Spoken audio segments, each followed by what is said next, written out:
अविरल टाइम्स में आप सभी का स्वागत है। मैं हूं आपके साथ सोनाक्षी दीक्षित। 15 राज्यों की 56 सीटों पर राज्यसभा चुनाव होने हैं, लेकिन सबकी नजरें दो राज्यों पर टिकी हैं। ये राज्य हैं उत्तर प्रदेश और कर्नाटक, जहां बीजेपी ने अपना एक्स्ट्रा उम्मीदवार उतारकर अपने विरोधियों को ललकारा है।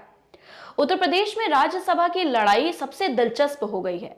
यहां राज्यसभा की 10 सीटों के लिए बीजेपी ने 7 और समाजवादी पार्टी ने 3 उम्मीदवार उतारे थे। सबका निर्वाचन निर्विरोध तय था, लेकिन नामांकन के आखिरी दिन यानी 15 फरवरी को बीजेपी ने संजय सेठ के रूप में अपना 8वां उम्मीदवार उतारकर पेच फंसा दिया।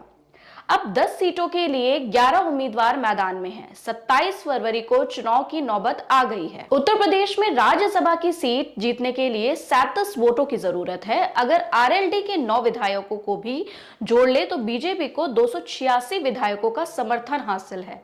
यानी अपने उम्मीदवारों को जिताने के लिए पार्टी को 10 अतिरिक्त वोटों की जरूरत है। इसी तरह समाजवादी पार्टी को अपने तीनों उम्मीदवारों को जिताने के लिए 111 वोटों की जरूरत है, जबकि उसके पास कांग्रेस को मिलाकर 110 विधायकों का ही समर्थन हासिल है।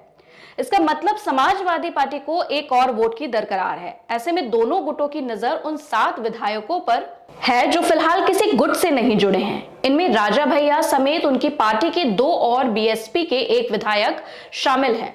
राजा भैया लगातार योगी आदित्यनाथ के समर्थन की बात कर रहे हैं। ऐसे में अगर समाजवादी पार्टी अपने लिए एक अतिरिक्त वोट नहीं जुटा पाती है तो फिर निर्वाचन के लिए द्वितीय वरीयता वोटों की जरूरत पड़ेगी। आंकड़ों के लिहाज से द्वितीय वरीयता वोटों में बीजेपी आराम से बाजी मार लेगी। बीजेपी मान रही है कि वह वोटिंग में वह संजय सेठ को भी जिता लेगी। संजय सेठ पहले सपा में थे, सपा ने उन्हें राज्यसभा भेजा था, लेकिन फिर वह बीजेपी में शामिल हो गए। सपा की मुश्किलें इसलिए और बढ़ गई हैं क्योंकि पार्टी विधायक पल्लवी पटेल ने उम्मीदवारों के चयन में पीटीए के उपेक्षा का आरोप लगाते हुए पार्टी के पक्ष में मतदान नहीं करने का ऐलान कर दिया है। पल्लवी पटेल केंद्रीय मंत्री अनुप्रिया पटेल की बहन है।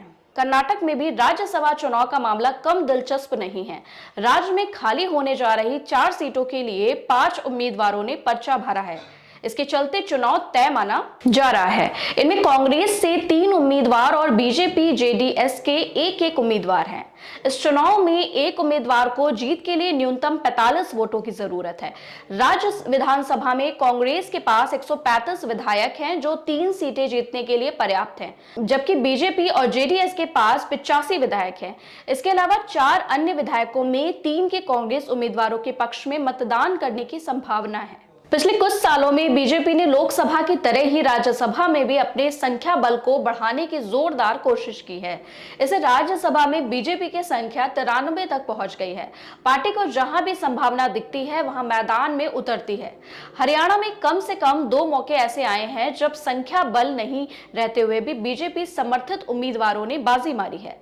सुभाष चंद्र और कार्तिकेय शर्मा का निर्वाचन इसी का उदाहरण है। धन्यवाद। वीडियो पसंद आई हो तो लाइक और चैनल को सब्सक्राइब करें, साथ ही बेल आइकन दबाएं ताकि आपको हमारे सभी नए वीडियो का नोटिफिकेशन मिलता रहे।